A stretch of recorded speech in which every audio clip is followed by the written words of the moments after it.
Ini bahasa beliau ya, 99,9% doa itu nggak digubris sama Allah. Kenapa? Ya karena kebanyakan doa banyak orang itu doa yang menuntut, kata beliau. Doa yang nggak ada syukurnya. Jadi menuntut Tuhan seakan-akan selama ini Tuhan tidak mencukupi kebutuhan hidupnya. Nah itu yang bikin Tuhan jadi nggak suka dengan doa-doa banyak orang ini. Jadi doanya itu doa yang menuntut, doa yang tidak bersyukur dengan yang sudah ada. Padahal, kata beliau, asal kamu sibuk bersyukur, nggak pakai berdoa pun dikasih sama Tuhan. Lalu selama ini juga udah begitu. Selama ini pun kita nggak minta pun dikasih sama Allah. Dari kecil, dari mulai di rahim ibu kita, dijaga makan kita, lahir mangap-mangap dapat air susu. Udah sampai segede gini kan, saya kira yang ada di sini nggak ada nggak sampai nggak makan 3 hari. Yang bilang utangnya banyak, yang bilang nggak punya uang itu loh. Pernah nggak Anda sampai nggak bisa makan 3 hari? Kok dugaan saya nggak ada. Lah gitu itu masih banyak komplainnya, masih banyak mengeluhnya. Saya tuh ingat satu kata Pak Faiz yang waktu itu ngena banget ya, waktu di GGCA Pak itu. Ada satu kata yang saya ingat terus, kata Pak Faiz, you already win. Kamu itu lahir itu telanjang. Nggak ngerti apa-apa, jadi mau apapun kondisinya hari ini tuh sudah profit. Saya bilang, oh iya juga. Saya nggak pernah berpikir ke arah situ. Iya, yang disusahin itu apa? Anda masih bisa bertahan sampai sekarang itu sudah profit. Kita lahir telanjang, nggak punya apa-apa. Iya makanya, saya baru ingat satu hal langsung, iya juga. Aku dulu ya pernah ngalami kayak gitu. Ada masa-masa di mana beliau itu ya seperti kebanyakan orang lah, susah, sumpek karena ini, karena itu, karena kurang uang, karena masalah rumah tangga, karena masalah macam-macam. Dan aku minta itu ngotot dan nggak dikasih. Oke.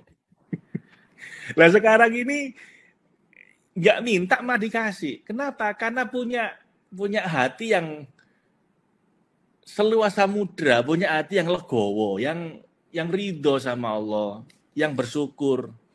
Akhirnya ditambah. Dan itu memang saya rasakan Bapak Ibu, ketika saya dulu masih sohibul stres, ya doa-doa saya itu doa-doa untuk hilang stresnya, tapi ya nggak hilang-hilang. Sampai pada momen udah cukup, jangan komplain terus sama Tuhan. Kan gini, seakan-akan kita ini berdoa, tapi sebenarnya dalam hati kita itu komplain. Ya Tuhan, kenapa kok hidup saya seperti ini? Kok sakit terus kayak begini? Kok istri kayak gini terus? Kok kayaknya utang nggak lunas-lunas? Kan sebenarnya hati Anda itu hati orang yang nggak terima. Nah doa kayak begitu itu, Tuhan nggak ridho. Udah, kamu luaskan hatimu. Kamu syukuri semua yang sudah ada. Jangan hitung yang kurang. Nanti ditambah sama. Imam Abu Hasan Asyadzili dan Kitab Al-Hikam yang sering saya bahas juga. Ibadah yang sedikit tapi disyukuri. Itu jauh lebih baik dibanding ibadah yang banyak, hampir sempurna, tapi dikeluhkan. Karena masih ada kurangnya. Jadi Tuhan lebih senang melihat kita yang bersyukur daripada melihat kita yang perfeksionis, pingin ibadahnya sempurna tapi merasa kurang terus. Nanti Tuhan kecewa. Kamu tak kasih bisa sujud, walaupun cuma 2 rakaat, walaupun belum khusyuk, itu udah luar biasa karunia. Di antara miliaran manusia nggak mau sujud. Lah kenapa kamu kok susah? Nah itu kan Tuhan kecewa. Jadi ya Bapak Ibu, ini saya kira pelajaran sangat penting bahwa kita nggak boleh stres, kita nggak boleh susah. Makanya dalam Quran dikatakan ciri-ciri kekasihnya Allah itu la khaufun alaihim wa lahum yahzanun. Hilang semua kekhawatiran, ketakutan, bingung, takut. Yang ada cuma enak tok. Makanya yakin, khusyuk, ikhlas, pasrah itu hanya untuk mengantarkan kita supaya pada akhirnya selalu bersyukur. YKIP untuk supaya pada akhirnya kita bisa selalu S. Jelas ya. Karena memang agak susah kita bersyukur kalau kita nggak yakin sama Allah bahwa semua musibah ini dalam kendali Tuhan dan Tuhan itu Tuhan Maha Baik, prasangka baik.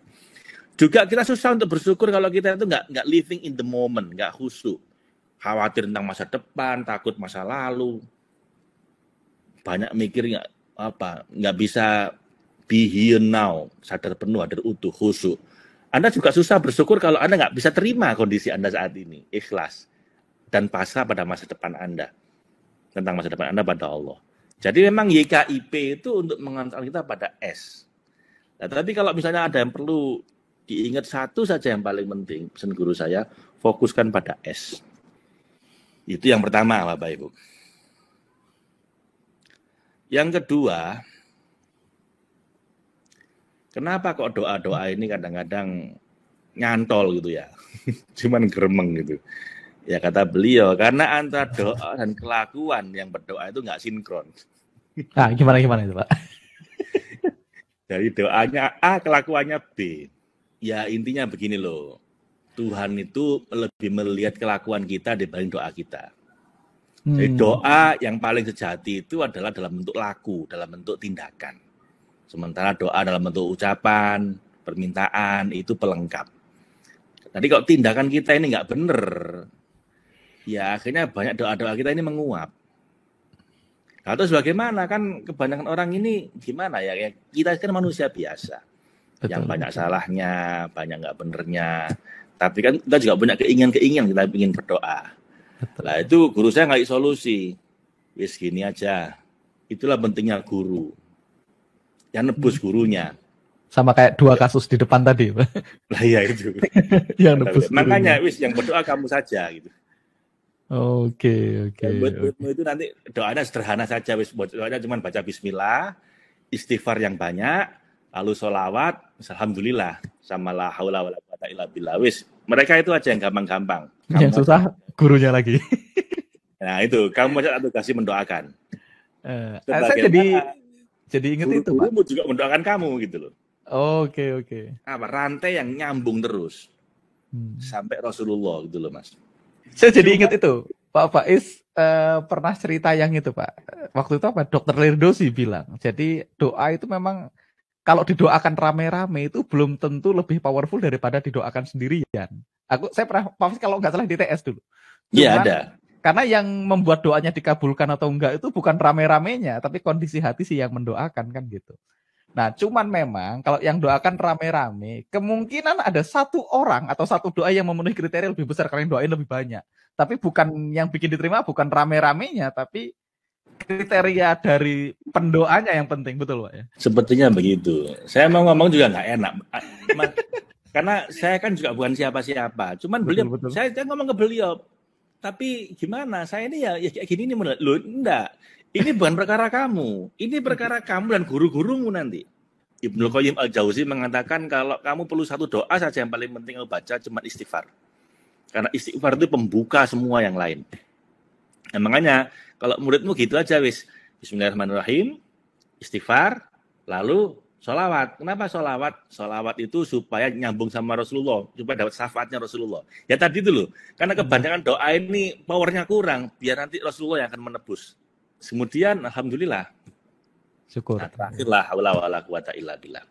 Jadi ini sebenarnya mungkin sama kayak kita, Pak, minta didoain ke siapa gitu. Misalnya kita kayak gitu. Minta didoakan supaya kalau beliau mendoakan mungkin lebih powerful daripada berdoa sendiri.